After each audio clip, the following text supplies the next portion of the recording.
never forget that driving so much of this horrible attack on democracy we're seeing around the country is a keen understanding by those waging the attack that their worldview is deeply unpopular in American politics, often toxic.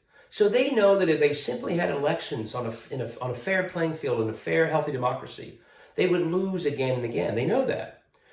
So what do they spend most of their time doing? Rigging the rules of democracy to lock in a minority worldview that would otherwise lose.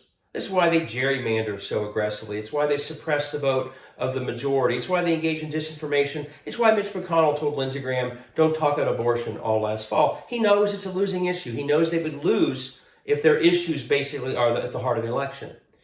That's their MO. Rig rules, lock in minority worldview. There's a perfect, horrible case study that's happening right in Ohio I want to explain because it makes this so clear.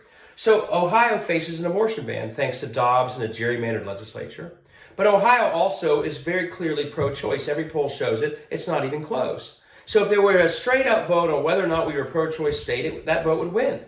Well, right now, there are doctors gathering signatures to get an amendment on our ballot this November to have just that vote. And the rules in Ohio's Constitution are very clear. 50% means that amendment would pass, and a right to choose would be protected in the Ohio Constitution.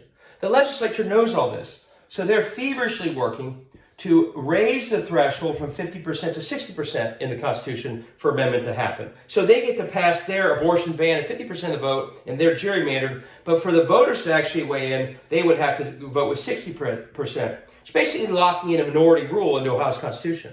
They have a problem, though.